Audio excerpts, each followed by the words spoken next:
یہ سورہ الانبیاء کی آیت نمبر 83 اور 84 ہے۔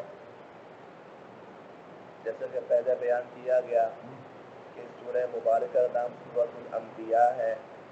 مختلف انبیاء کرام کے واقعات اس کے اندر ذکر ہے۔ اللہ رب العزت نے قرآن مجید کے اندر جتنے انبیاء کرام کے واقعات بیان فرمائے، یہ نبی اکرم صلی اللہ علیہ وسلم کی تسلی کے لیے اور قیامت تک آنے والے مسلمانوں کے لیے بطور سبق کے یہ سارے واقعات بیان فرمائے ہیں کہ دیکھو اپنے اپنے زمانے کے اندر انبیاء کرام نے کیسے دین کی خاطر قربانیاں دی، مشقتیں برداشت کی، کیسے آزمائشیں آئیں، اور اللہ تعالیٰ نے اپنے نبیوں کی کیسے مدد کی اور کیسے ان کو عزت عطا فرمائی۔ یہ بات ہمارے عقائد میں شامل ہے کہ اپنے اپنے زمانے میں ہر نبی اللہ تعالیٰ کا سب سے قریبی اور پسندیدہ انسان ہوتا ہے۔ جس زمانے میں کوئی نبی ہو، روئے زمین پر سب سے اللہ تعالیٰ کا قریب، اللہ تعالیٰ کا خاص اور اللہ تعالیٰ کا پسندیدہ بندہ اپنے زمانے کا نبی ہوتا ہے۔ اور اسی وجہ سے اللہ تعالیٰ انبیاء کرام کو منتخب فرماتے ہیں کہ اللہ تعالیٰ زمانے کے لوگوں کو دیکھتے ہیں جو سب سے زیادہ متقی، پرہیزگار اور ہر لحاظ سے اللہ رب العزت کا غلام، اللہ رب العزت کا بندہ ہوتا ہے، اللہ تعالیٰ اس کو اپنی نبوت کے لیے منتخب فرماتے ہیں۔ تو یہ سارے منتخب لوگ ہوتے ہیں۔ بہرحال ان انبیاء کرام میں سے ایک اہم ترین نبی حضرت ایوب علیہ السلام بھی ہے۔ حضرت ایوب علیہ السلام بڑے نبیوں میں سے تھے۔ اللہ رب العزت نے ان کے اوپر آزمائش ڈالی اور قیامت تک کے لیے آنے والے لوگوں کے لیے صبر ایوبی ایک مثال بنا کر پیش کر دی۔ حضرت ایوب علیہ السلام کا ذکر قرآن مجید میں کئی مقامات پر آتا ہے۔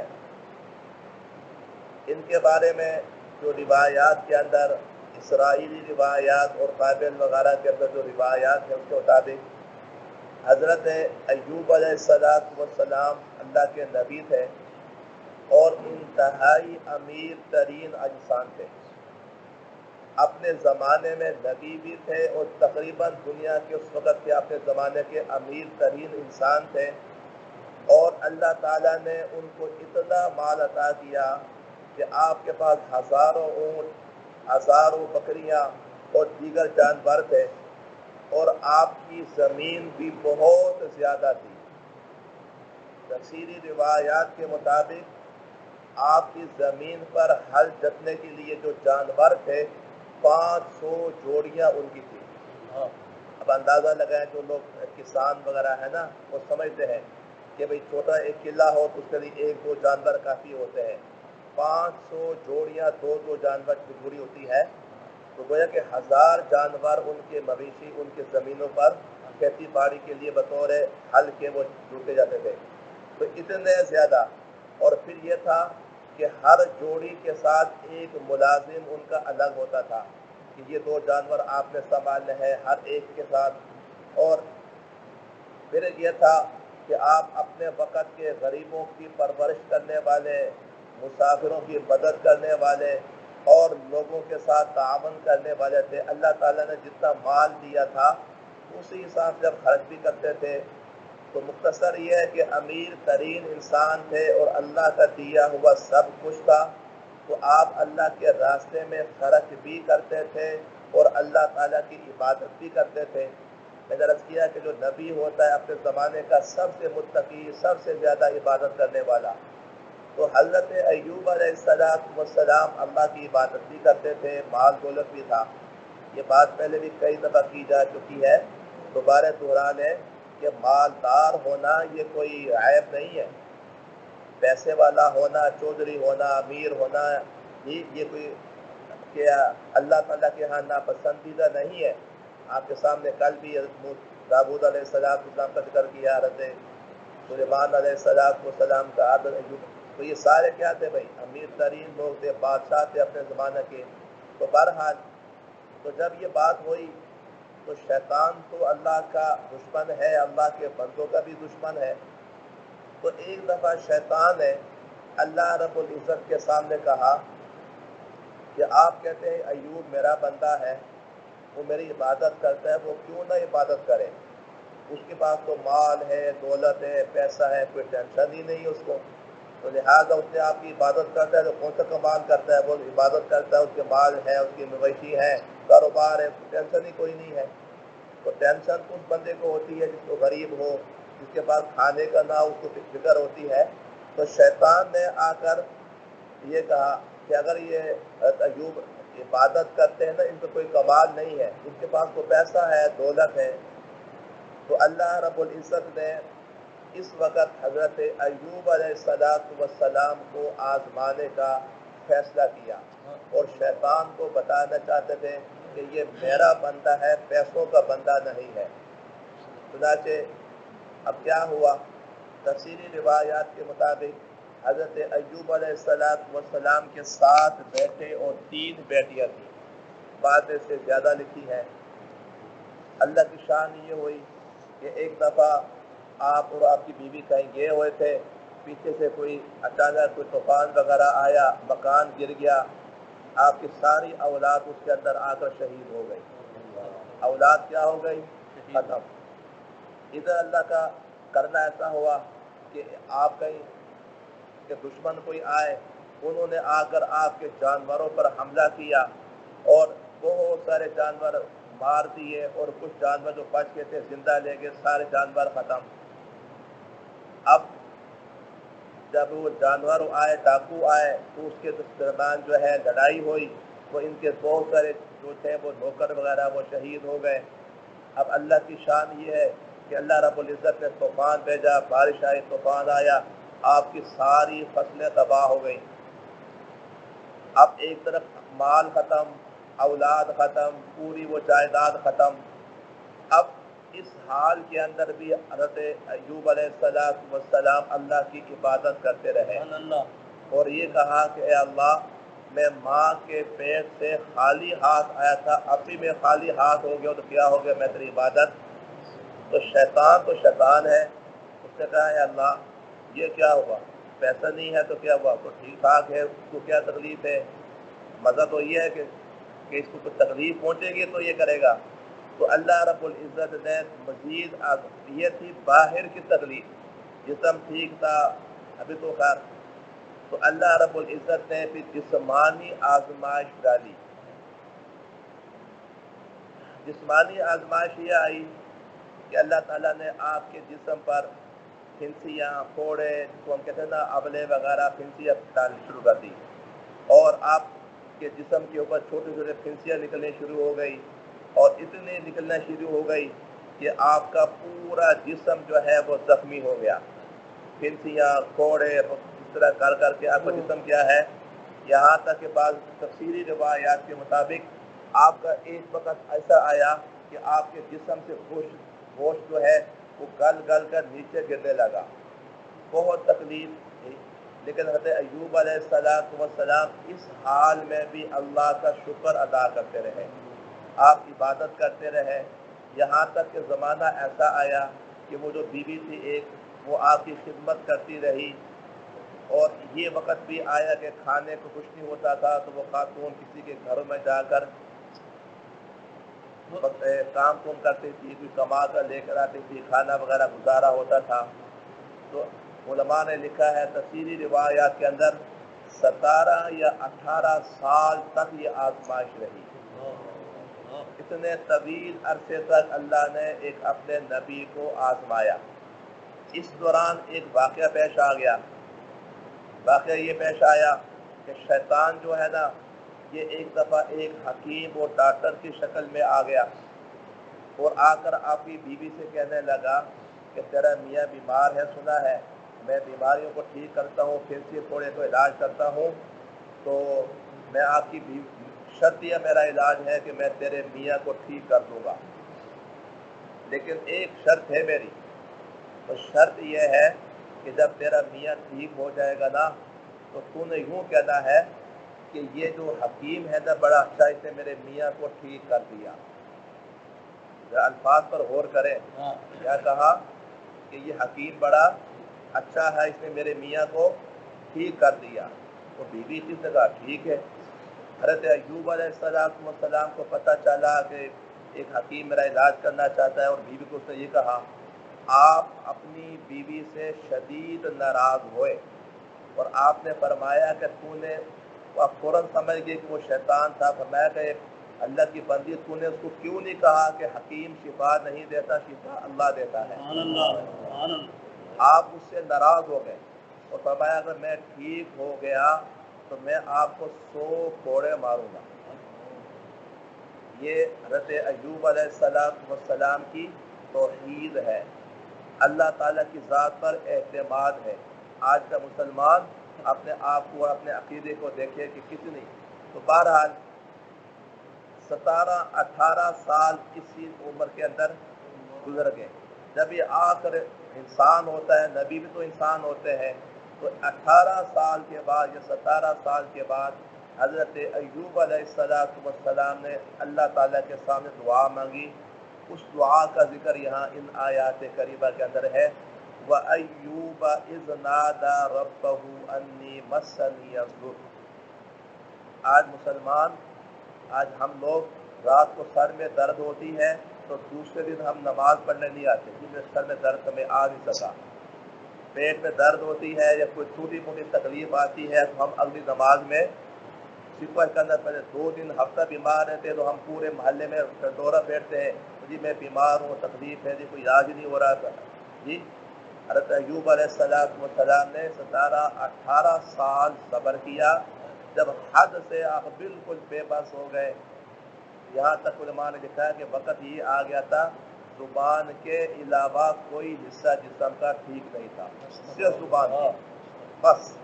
اب اندازہ لگائیں اس وقت انہوں نے کہا وَأَيُّوبَ إِذْ نَادَى، اس کا ذکر یہاں ہے وَأَيُّوبَ إِذْ نَادَى رَبَّهُ. اور وہ وقت یاد کرو جب ایوب علیہ السلام نے اپنے رب کو پکارا. تو معلوم یہ ہوا کہ جب بھی کوئی تکلیف آئے، پریشانی آئے تو کس کو پکارنا ہے؟ سارے نبیوں کا ذکر آپ پڑھتے رہے، سب پکارتے کس کو ہے؟ آج ہمارے عقائد کو خراب کیا جا رہا ہے. کوئی کہتا جی یولی مدد کہو اور علی کو پکارو، کوئی کہتا فلان کو پکارو. اپنے عقائد ٹھیک کرے. پریشانی آئے، مشکل آئے، جتنی بڑی بھی مشکل آئے، جی کس کے سامنے پیش کرنی ہے؟ اللہ کے. ایک جملہ کسی نے بڑا اچھا لکھا ہے، کوئی حدیث تو نہیں ہے لیکن یہ بتایا ہے، کسی نے لکھا ہے کہ تکلیف کو بڑا نہ سمجھو، کہ تکلیف تو کچھ بھی نہیں ہے. اللہ رب العزت کو بڑا سمجھو. اللہ کے سامنے تکلیف کوئی حیثیت. یہ تکلیف، یہ بیماری میرے اور آپ کے لیے تو بڑی ہے، اللہ رب العزت کے لیے کیا ہے؟ تو فرمایا کہ اس تکلیفوں کو، بیماریوں کو اللہ تعالیٰ کے سامنے پیش کیا کرو. اللہ تعالیٰ کے ہاں ان کی کوئی حیثیت نہیں ہے. تو ایوب علیہ السلام کو فرمایا وَأَيُّوبَ إِذْ نَادَى رَبَّهُ، اے میں پکارا ایوب علیہ السلام نے اپنے رب کو. انی مسنی الضر، اے میرے رب مجھے تکلیف پہنچ رہی ہے. یہ اندازہ لگائے 18 سال کے بعد اب اللہ کو کیا فرمایا؟ اے اللہ اب مجھے کیا ہے؟ مسنی الضر، مجھے تکلیف پہنچی ہے. اور علماء نے لکھا ہے تو سورہ صافات کے اندر بھی اس کا ذکر آتا ہے کہ شیطان نے جب ان کو بیوی کو برگلانا جو ہے نا، انی مسنی الشیطان بنصب کا لفظ آتا ہے کہ شیطان نے مجھے، میرا دل زخمی کر دیا. کیا مطلب؟ کہ یا اللہ اب تو شیطان آ کر میرے ایمان کو جو ہے وہ ختم کرنا چاہتا ہے. میری بیوی کو اس نے برگلانا چاہا، ایمان خراب کرنا چاہا. اے اللہ تکلیف جسمانی تھی وہ تو میں نے برداشت کر لی، اب ایمان خطرے میں ہے، یا اللہ یہ ناقابل برداشت ہے. اس سے آپ کو اندازہ ہونا چاہیے مسلمانوں کو کہ ایمان کتنی قیمتی چیز ہے. ایمان کتنی تو جب شیطان نے ایمان پر ڈاکہ ڈالنا چاہا تو اس وقت حضرت ایوب علیہ السلام نے کہا یا اللہ جسم تو خواہش تھا، اب تو میرا ایمان پر ڈاکہ ڈالنے لگا ہے.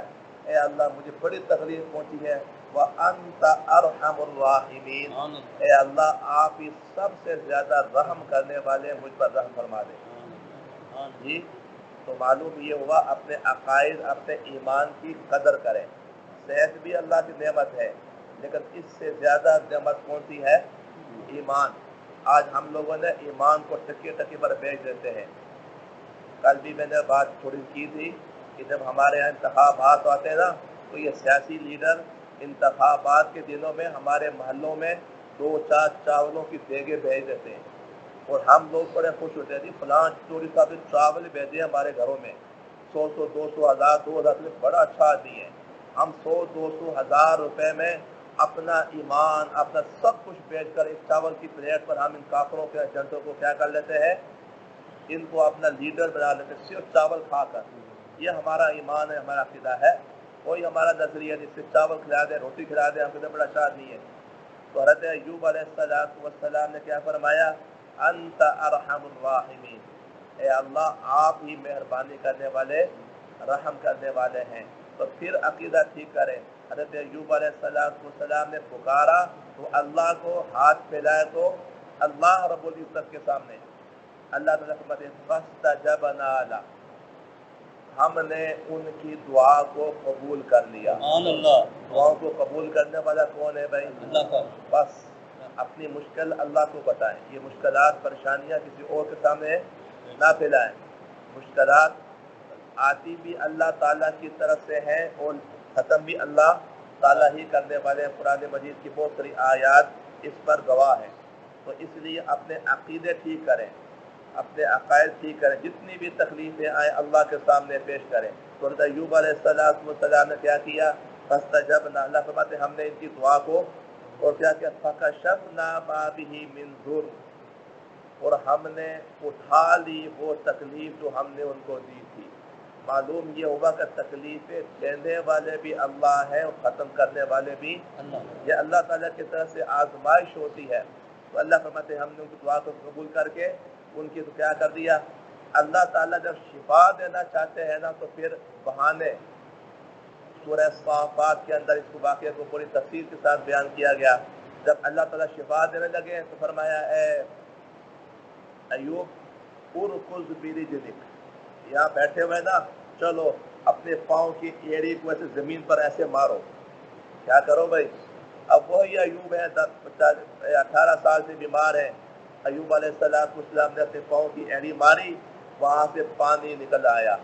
ارکض برجلک ھذا مغتسل بارد وشراب، فرمایا یہ پانی نکلنے لگا ہے، اس پانی سے غسل بھی کرو اور اس پانی کو پیو بھی، اللہ تعالیٰ تمہیں شفا عطا فرمائے گا۔ بس حضرت ایوب علیہ السلام نے پانی پیا۔ اب اللہ تعالیٰ کی شان یہ ہے کہ اللہ تعالیٰ نے ان کو صحت عطا فرمائی، اور آگے کیا فرمایا؟ وَآتَيْنَاهُ أَهْلَهُ وَمِثْلَهُمْ مَعَهُمْ، ہم نے ان کی اولاد بھی ان کو عطا فرما دی۔ بعض علماء نے لکھا ہے کہ اللہ نے وہی اولاد جو مر گئی تھی انہی کو دوبارہ زندہ کر دیا، لیکن زیادہ مشہور قول یہ ہے کہ اللہ تعالیٰ نے ان کو دوبارہ اولاد عطا فرمائی۔ پہلے 7 بیٹے تھے، اب اللہ تعالیٰ نے وَأَهْلَهُ وَمِثْلَهُمْ مَعَهُمْ، اور اتنے ہی نعمتیں اور عطا فرمائی۔ پہلے 7 بیٹے تھے، اب اللہ نے 14 عطا کر دیے۔ پہلے 3 بیٹیاں تھے، اب اللہ نے 6 عطا کر دی ہیں۔ پہلے مال جو تھا وہ 500 جوڑیاں تھی، اللہ نے اس کو 500 سے بڑھا کر 1000 کر دیا۔ فرمایا ہر چیز کو ہم نے بڑھا کر ان کو دے دیا۔ یہ ہے اللہ تعالیٰ کی رحمت۔ اسی کو فرمایا وَمِثْلَهُمْ مَعَهُمْ، اور ہم نے ان کی اولاد بھی عطا کر دی، وَمِثْلَهُمْ مَعَهُمْ، اور اتنا ساتھ اور بھی دے دیا۔ میرے بھائیوں، اللہ تعالیٰ کی طرف سے کوئی آزمائش آئے، کوئی مصیبت آئے، کوئی بیماری آئے، کوئی تکلیف آئے تو کیا کرنا چاہیے بھائی؟ صبر کریں، پھر اللہ کی ذات پر بھروسہ کریں، تو پھر دیکھیں اللہ تعالیٰ کیا کرتے ہیں، کیسے ہماری مشکلات کو، تاریخ میں بے شمار واقعات ہیں۔ اللہ تعالیٰ ہمیں عمل کی توفیق عطا فرمائے۔ فرمایا رحمتا من عندنا، فرمایا یہ ہماری طرف سے خاص رحمت تھی۔ یہ کیا تھی بھائی؟ پہلے میرے بندے نے مجھ پر اعتماد کیا، صبر کیا، تو اللہ فرماتی مجھے پکارا اب میں نے اپنی رحمت سے ان کو کیا کر دیا، مال اولاد سب کچھ عطا فرما دیا وَذِكْرَى لِلْعَابِدِينَ. بڑے خوبصورت جملہ ہے، کچھ سمجھنے والا ہو. فرمایا اس میں عبادت کرنے والوں کے لیے نصیحت ہے. کس کے لیے بھائی؟ عبادت کرنے والوں کے لیے. یہ نصیحت یہ ہے کہ ہر وقت ہر لمحہ اللہ ہی کی عبادت کرنی ہے.